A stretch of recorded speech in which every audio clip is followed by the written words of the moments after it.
bahwa kita harus menjaga kesucian makanan adalah bagian dari ajaran Islam. Belum cerita masalah kendaraan, masalah mobil, masalah fasilitas, baru sebatas pada makanan. Ada seorang perempuan kerjanya menenun kain. Kain yang terbuat dari kapas dipintal menjadi benang, benang ditenun menjadi kain.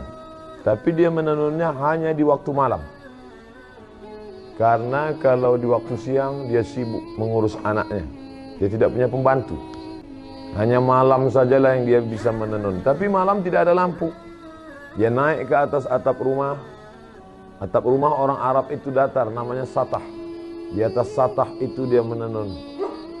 Dia bisa menenun hanya ketika tentara lewat menyalakan lampu kerajaan. Setiap tentara lewat dengan lampu yang terang, dia pun mulai menenun. Ketika pasukan mulai berlalu dan gelap, dia berhenti. Ketika nanti tentara lewat di tengah malam, dia mulai menenun. Ketika mulai berhenti gelap, dia pun berhenti.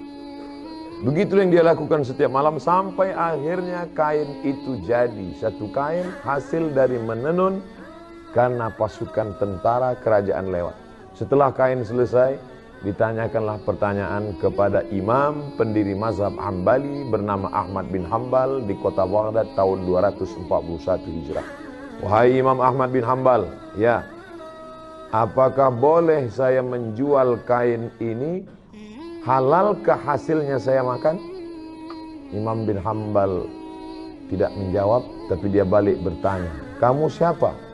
Perempuan itu menjawab, saya adalah saudara kandung Imam Bishri Al-Hafi, seorang ulama sufi, seorang ulama yang menjaga hatinya, seorang ulama yang menjaga makanannya.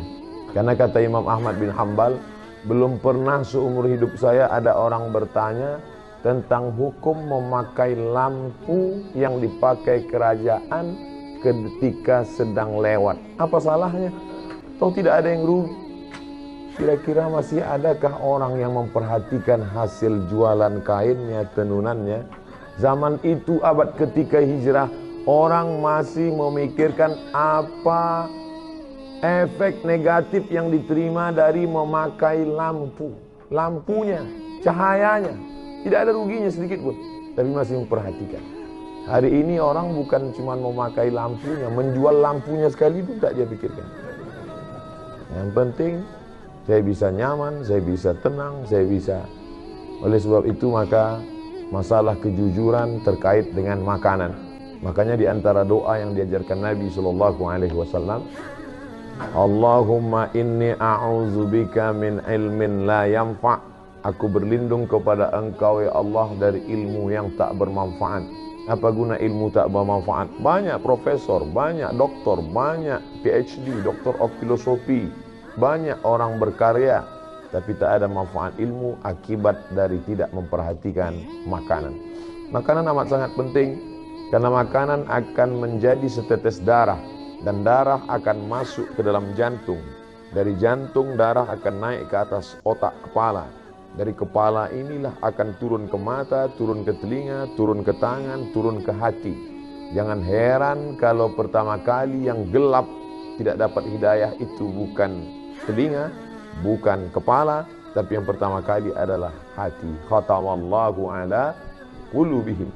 Makanya kata Nabi SAW, setiap kali kita berbuat satu salah, satu titik hitam. Dua kali salah, satu titik hitam. Tiga kali salah, satu titik hitam. Akhirnya hati itu pun gelap. Semua berawal dari makanan. Makanya kata Nabi SAW, jaga makananmu takun mustajabud da'wah. Ihfaz mat'amak takun mustajabud da'wah. Jaga makananmu, maka engkau akan menjadi orang yang amat sangat dikabulkan doanya. Seseorang kata Nabi SAW yang rambutnya kusut berdebu. Kenapa rambutnya kusut berdebu? Karena dia tidak mandi. Kenapa dia tidak mandi? Dia takut kalau sampai dia mandi rambutnya gugur dan dia bayar dam. Karena saat itu dia sedang pakai kain ihram. Kain ihram di tanah haram dalam keadaan umrah, mengangkat tangan di tepi Ka'bah. Tapi kata Nabi, doanya tidak dikabulkan Allah. Mengapa doa tidak dikabulkan Allah? Ada 4 sebab. Yang pertama, mat'amuhu haram, makanannya haram. Mashrabuhu haram, minumannya haram. Malbasuhu haram, pakaiannya haram. Wa ghudhiya bil haram, diberi, disuap makanan haram. Anna yustajabulah. Apakah mungkin doanya dikabulkan Allah? Lidah yang dia pakai meminta kepada Allah adalah lidah yang dia pakai untuk makan haram. Diharamkan Allah mengabulkan doa dari lidah yang memakan haram. Kecuali lidah dia 2, satu untuk makan, satu untuk berdoa. Oleh sebab itu maka berawal semuanya dari makanan. Makanya sahabat Nabi bernama Abdullah ibnu Umar radhiyallahu anhuma suatu ketika mengorek setengah kurma, bukan satu butir kurma, setengah kurma dia korek dari dalam tenggorokannya. Sahabat yang lain heran, muntah tidak apa-apa, tapi mengorek sampai muntah bisa jadi haram, makruh kalau sebabnya. Tapi ini kenapa engkau korek? Apa kata Abdullah ibnu Umar? Tadi aku makan satu kurma, setelah itu aku makan sebelah, yang satu masih tertahan. Datang orang lalu mengatakan, kamu tadi makan apa? Saya makan kurma. Kurma itu dari siapa? Dari si fulan yang memberikan makan kurma. Kamu tahu tidak kalau dia itu hasil usahanya syubhat? Syubhat masih remang-remang, belum pasti betul haram. Tapi Nabi mengatakan, famanittaqas syubhat, siapa yang menjaga dirinya dari syubhat, faqad istabra'a lidinihi wa 'irdihi, dia sudah menjaga agamanya dan menjaga kehormatannya. Dulu orang yang menjaga makanannya dari yang syubhat, dari yang tidak jelas ini, orang itu disebut dengan orang yang wara'. Wara' artinya menjaga diri dari yang syubhat. Takwa menjaga diri dari yang haram. Dulu kalau ada orang mengatakan, tadi baru saja ada orang datang membawa uang kemari dan saya menolaknya, orang itu akan dikatakan kamu adalah orang 2, wara atau takwa. Hari ini kalau kita berkata, tadi ada orang membawa harta yang banyak tapi saya tidak mau, saya tolak, maka sepakat teman-teman kita akan berkata, kamu adalah orang yang bodoh. Kenapa tidak diambil? Itu haram saudaraku. Aku tidak ingin merusak doaku, lidahku. Itu memang haram, tapi kita keluarkan saja 2,5%, jadi halal. Dia bahkan tahu bagaimana cara membersihkannya. Itu memang haram, brother. Tapi kalau kita pergi ke umroh, kita nangis di pintu Ka'bah, selesai. Menangis di pintu Ka'bah, ya Rabb, ya Allah, ya Allah.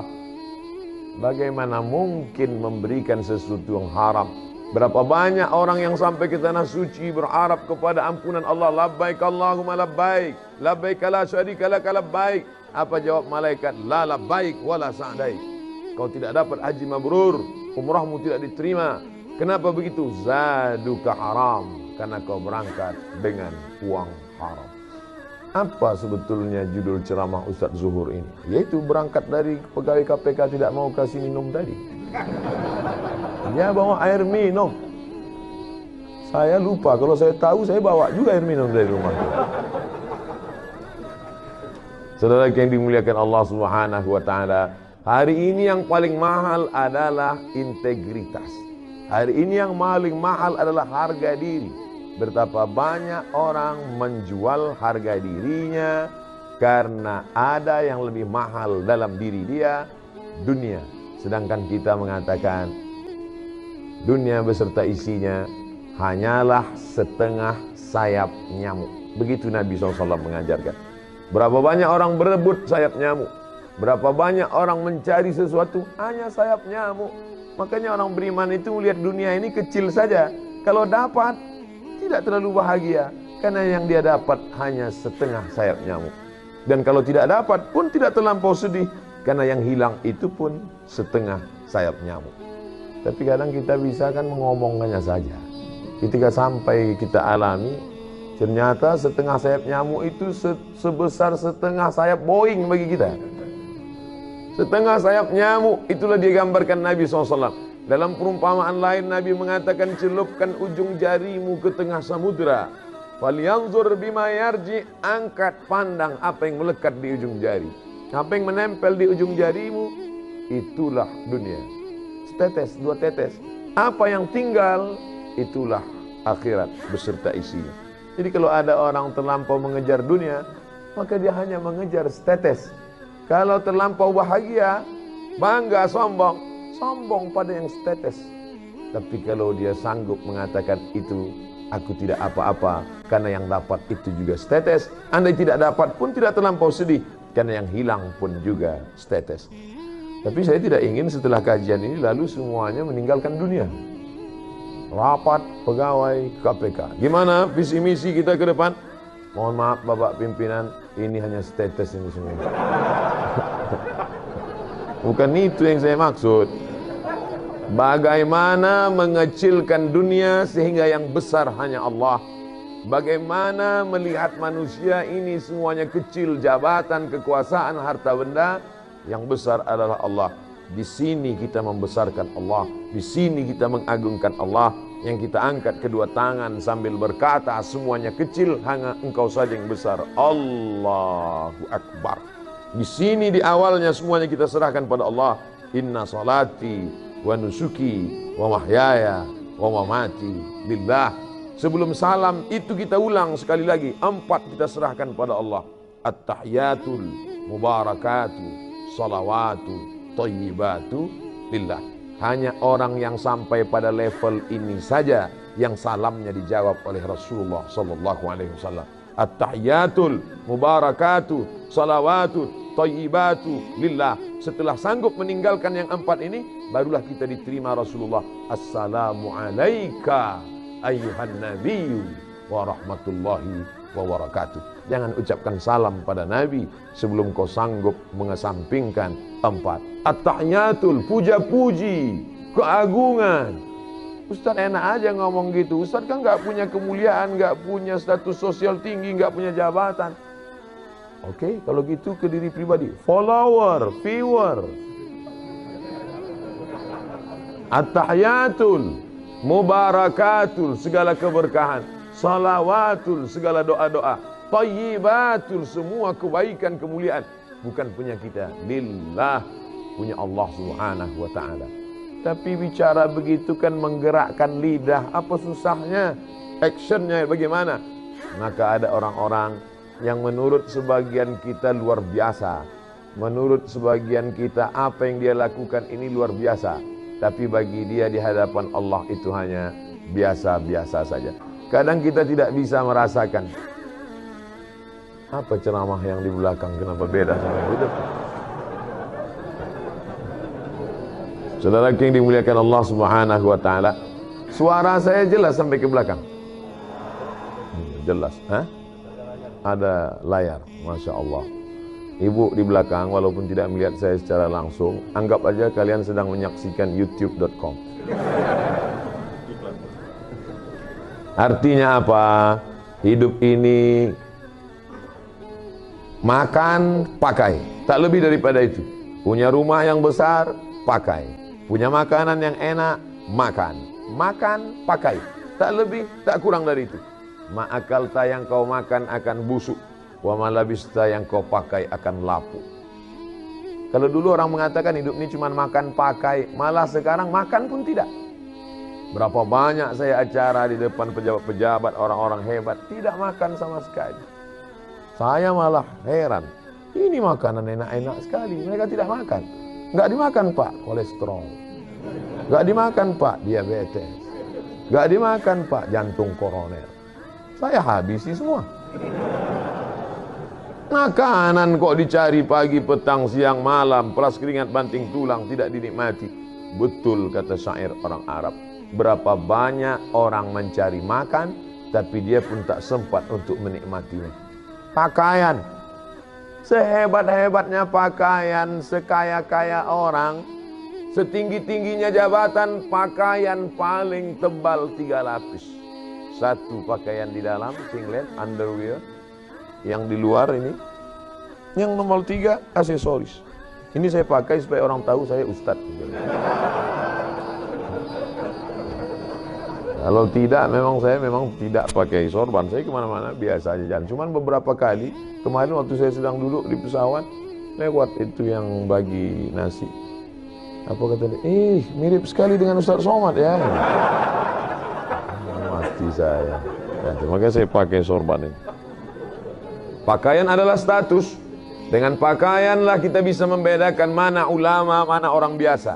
Makanya mufti-mufti kerajaan di zaman dulu jubahnya dibuat 2 lapis. Satu jubah putih di dalam, yang kedua jubah hitam di luar. Sorbannya dipakai. Al-Azhar menunjukkan status.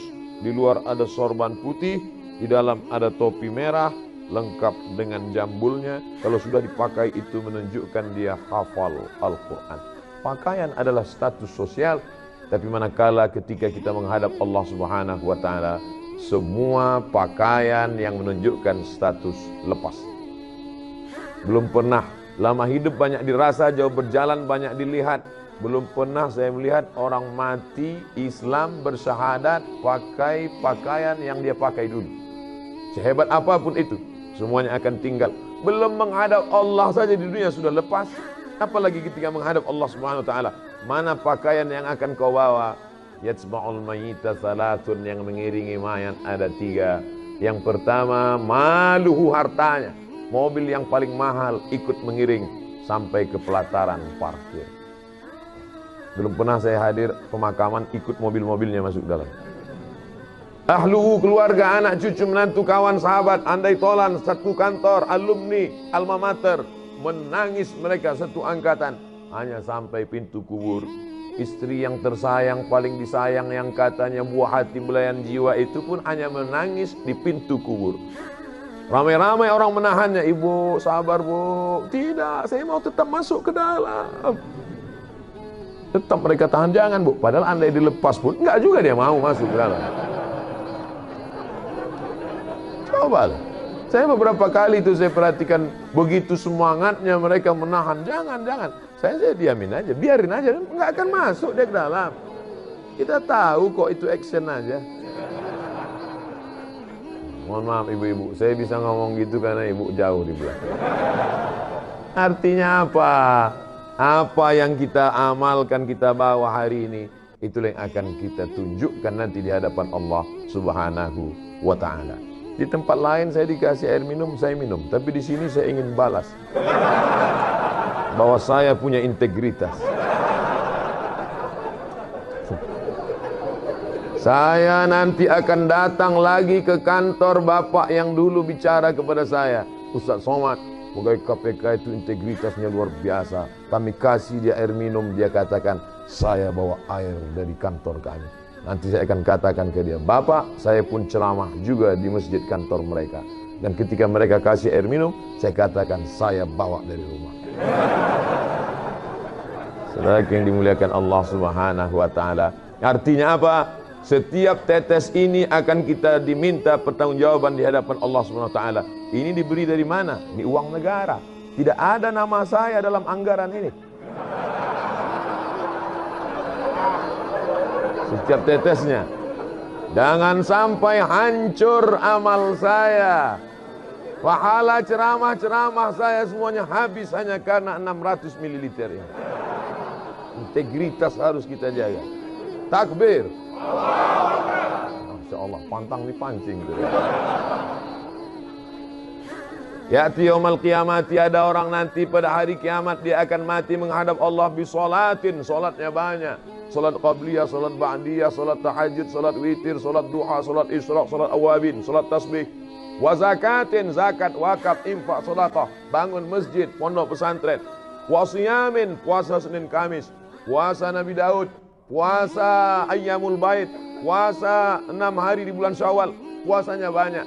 Tapi ternyata amalnya itu tidak bisa menolong dia. Sebab apa? Mat'amuhu haram, karena memakan harta orang lain. Akala mala hadza, memakan harta si fulan. Wa safaka dama hadza, menumpahkan darah si fulan. Wa daraba hadza, memukul si fulan, menganiaya si fulan, menzalimi si fulan. Diambil salatnya diberikan pada orang yang dia aniaya. Diambil puasanya diberikan pada orang yang dulu dia zalimi. Diambil sedekahnya diberikan pada orang yang pernah dia sakiti. Faniyat hasanatuhu, habis amalnya. Tapi orang yang menuntut masih banyak. Lalu apa yang terjadi? Diambil dosa mereka, diambil dosa orang yang pernah dia zalimi, turihat ilahi, dicampakkan kepada dia, summa turiha finnar, lalu dia dicampakkan ke dalam api neraka. Kalau dosanya pada satu kelurahan karena kebetulan dia kepala desa, paling banyak satu desa 5.000 orang. Tapi kalau dosanya zalim memakan harta orang se-Indonesia, ini anggaran orang se-Indonesia. Kalau sampai saya minum tanpa ada kejelasan, ya kira nampaknya makan siang pun terancam siang. Saudara yang dimuliakan Allah Subhanahu wa taala, kullu qardin jarra naf'an fahuwa riba. Setiap pinjaman kalau ada unsur manfaat dari pinjaman itu, maka pinjaman itu menjadi riba. Siapa yang tidak lepas dari pinjaman? Selama hidup pasti kita pernah meminjam. Tidak ada barang yang cash di rumah kita sekarang. Semuanya pinjaman. Panci pun kredit. Semuanya pinjaman. Andai saya meminjam kepada Bapak, saya tak tahu nama-nama Bapak, tak tahu saya. Satu-satunya yang saya tahu nama di sini cuma Pak Novel Baswedan. Saya pinjam uang Bapak 5 juta, Pak. Oke, Ustaz. Nih pakai duit 5 juta. Pinjam ya, Pak? Iya. Lalu kemudian besok 2-3 hari, boleh saya pinjam motornya? Apakah Pak Ustaz? Maka motor yang saya pakai itu sudah saya pakai unsur manfaat. Kullu qardin jarra naf'an, kalau meminjam ada mengambil manfaat, maka manfaatnya itu adalah riba. Sekarang berapa banyak kita meminjam barang orang, uang orang, justru kita pinjam ya karena manfaat itu. Kalau tidak ada manfaatnya, kamu kasih pinjaman sama dia, iya. Kenapa kamu ambil barang dia, kamu manfaatkan? Loh, kalau enggak saya manfaatkan, saya dapat apa? Betapa logika kita sudah terbolak-balik. Pernahkah ini terjadi pada ulama-ulama dulu? Ya, ada seorang ulama namanya Abu Hanifah. Kalau saya sebut Abu Hanifah banyak yang tidak kenal. Saya sebut nama lengkapnya Nu'man bin Thabit, juga tidak kenal. Tapi kalau disebut Imam Hanafi, oh. Makanya kalau kenalan sama orang tanya nama lengkapnya. Nama siapa? Abdul Somad. Oh, itu. UAS itu juga. Ustaz Abdul Somad, Abu Hanifah, Nu'man bin Thabit, Imam Hanafi meninggal di Kufah, Irak tahun 150 Hijrah. Kemudian ada orang meminjam uang dia, dan ketika itu dia bertamu ke rumah orang tersebut. Di depan rumah orang itu ada sebatang pohon kayu yang rindang, dan dia tegak di tengah panas. Datang orang melihat, Imam Hanafi, iya, kenapa tidak bernaung di depan rumahnya? Kan ada pohon kayu, tegak saja di bawah pohon itu, kenapa? Dijawab Abu Hanifah dengan argumen tadi, kullu qardin jarra naf'an fahuwa riba.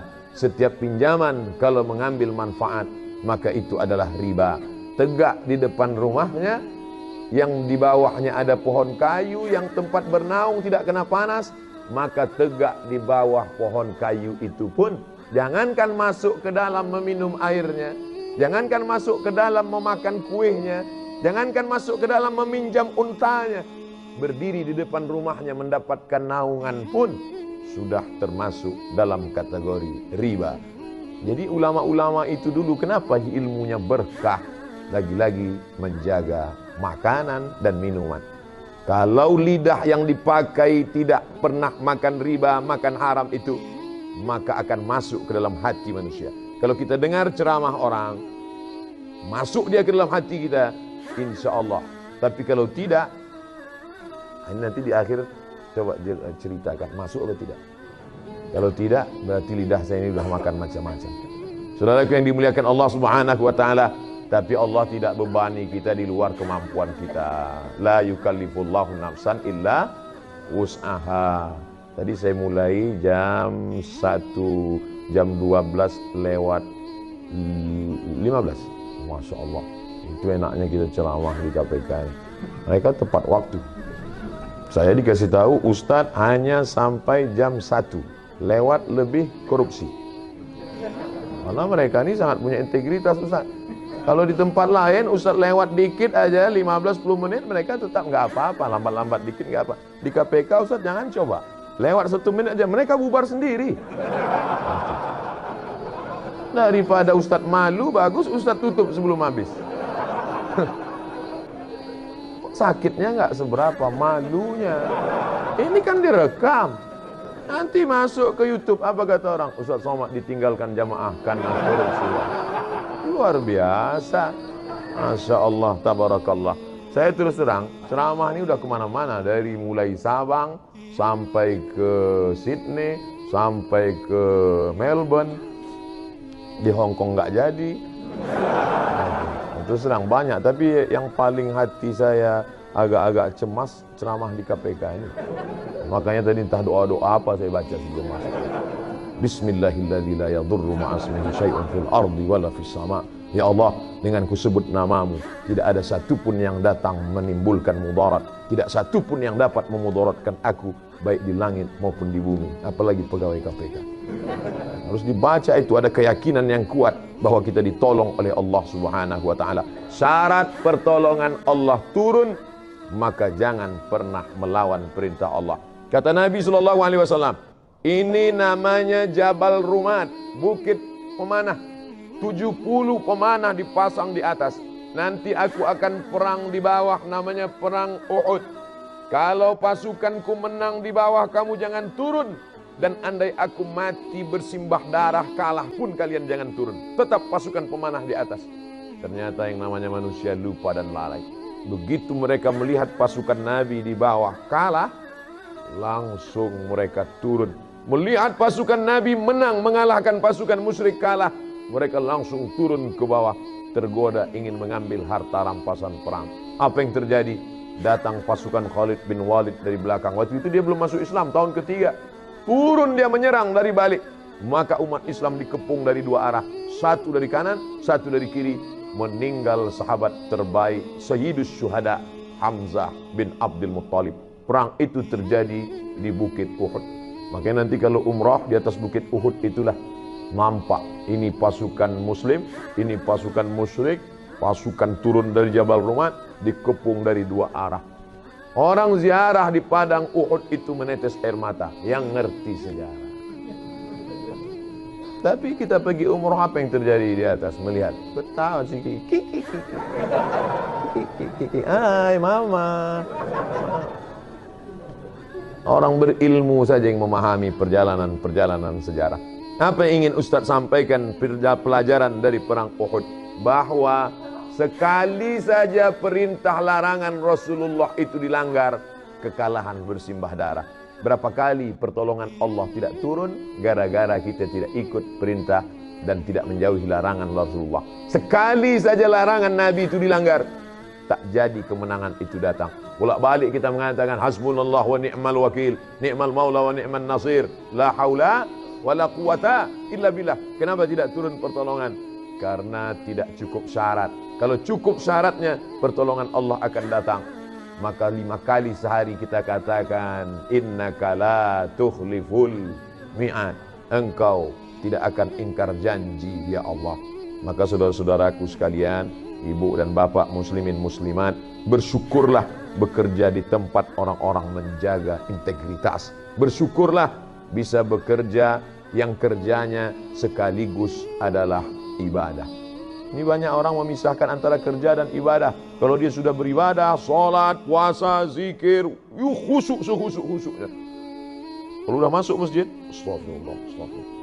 Jadi kita nanti acara itu, subhanallah. Tidak ada waktu. Di masjid ini kita beribadah. Di masjid ini kita khusyuk-khusyuknya. Kalau mau curang, nanti di kantor. Ini sekuler. Memisahkan antara agama dengan kerja. Memisahkan antara Tuhan. Padahal dalam Islam, dimanapun berada, wa huwa ma'akum aynama kuntum, dimanapun kamu berada, Allah tetap mengawasi kamu. Oleh sebab itu maka di kantor ibadah, di masjid ibadah, di Masjidil Haram di Makkah ibadah, di Indonesia ibadah. Ini sekarang banyak orang kalau sudah di Masjidil Haram sehusyuk-husyuknya, tapi kalau sudah di tanah air, ketika di Mina melontar setan sampai kesetanan.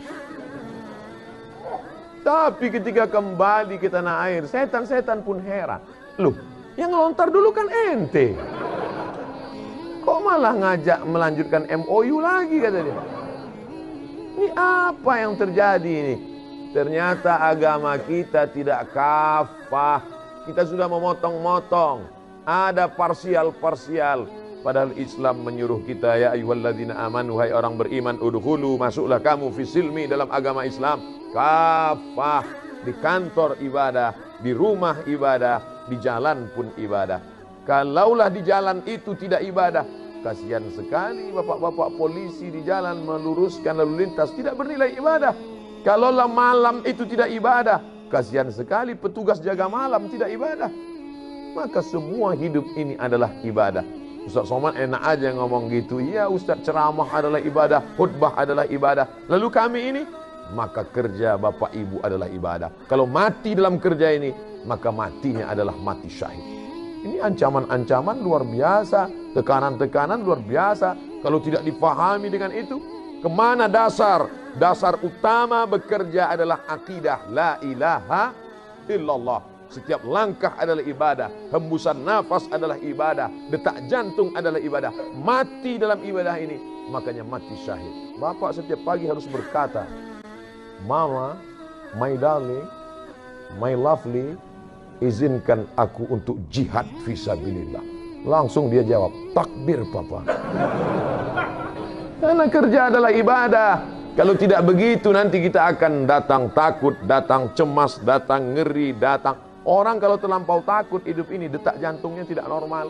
Ujung-ujungnya mati juga. Mati kenapa? Tekanan jantung. Apalagi di Jakarta, tekanan jantung ini luar biasa. Di kantor tekan atasan, di jalan macet, di rumah tekanan ibu rumah tangga, gelang tetangga lebih besar, mobil lebih mewah, persaingan hidup ketat, HP baru, ujung-ujungnya mati muda, tak sempat menikmati pensiun. Maka apa yang bisa menenangkan jiwa ini? Pahamilah bahwa hidup ini seluruhnya semuanya adalah ibadah. Pagi langkahkan kaki, bismillah, kusebut nama Allah, tawakkaltu ala Allah, aku hanya berserah kepada Allah, la haula wala quwata illa billah.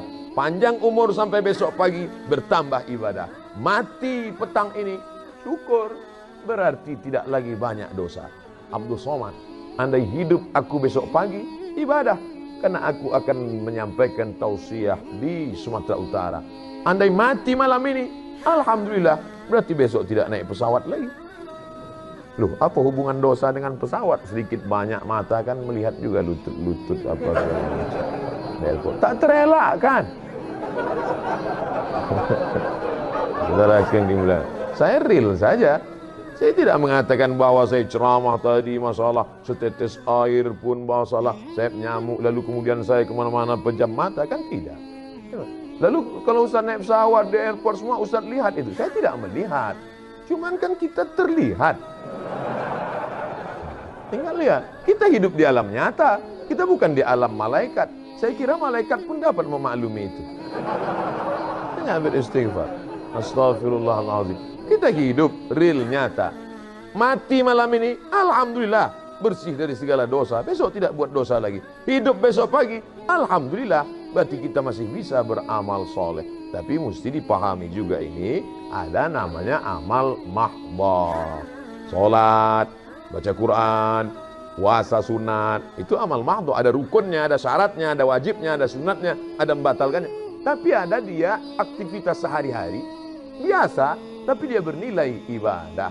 Jadi jangan dibolak-balik. Nanti datang azan, hayya 'alas shalah, ente nggak ke masjid, kerja ini pun ibadah. Ini nggak betul juga. Karena kalau panggilan atasan kita bukan main lagi. Besok datang jam 7 ya, siap Pak. Besok datang pagi ya, oke Pak. Tapi kalau panggilan Allah Subhanahu Wa Taala, ente nggak sholat ke masjid zuhur, waktu panjang. Tapi kita kan sholat berjamaah itu. Iya, ulama kan ikhtilaf dalam masalah. Kenapa kita jadikan ikhtilaf ulama itu sebagai rukhsah, keringanan, padahal badan kita sehat? Tapi hari ini saya bangga luar biasa. Ini bukan pondok pesantren. Ini bukan kantor Kementerian Agama. Ini kantor KPK, guys.